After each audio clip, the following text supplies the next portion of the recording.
नमस्कार। आप सुन रहे हैं द बॉलीवुड रेडियो और मैं हूं आपके साथ अनूप आकाश वर्मा। दोस्तों, ये किस्सा सुनील दत्त के उन दिनों का है जब वो कंगाली की कगार पर पहुंच गए थे।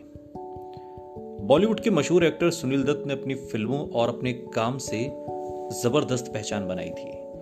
सुनील दत्त अपनी बेहतरीन एक्टिंग के साथ साथ सादगी के लिए भी खूब जाने जाते थे।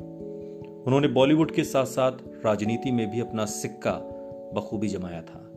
लेकिन एक वक्त ऐसा था जब सुनील दत्त बुरी तरह से कर्ज में डूब गए थे। और इतना ही नहीं, कर्ज से बाहर निकलने के लिए सुनील दत्त को अपनी कार तक बेचनी पड़ गई थी। साथ ही बंगले को भी गिरवी रखना पड़ा था। सुनील दत्त ने इस बात का खुलासा अपने एक इंटरव्यू के दौरान किया था और यह वाकया फिल्म रेशमा और शेरा की शूटिंग से जुड़ा हुआ है।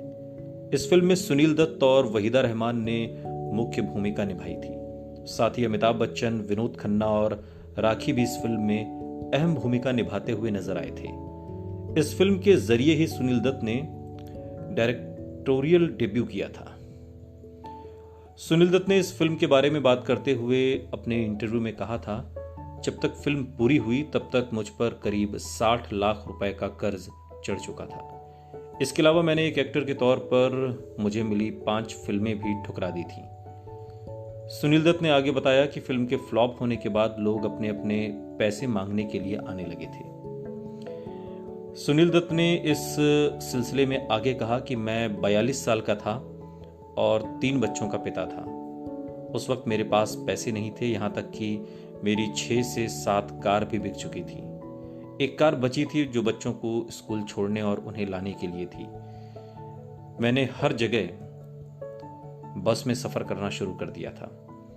इस बात को लेकर लोगों ने मुझे ताने मारने भी शुरू कर दिए थे, लेकिन उस दौरान नरगिस का प्रीव्यू थिएटर काफी मेरे काम आया था। इस थिएटर में फिल्म निर्माता डबिंग और प्रीव्यू के लिए आने लगे थे।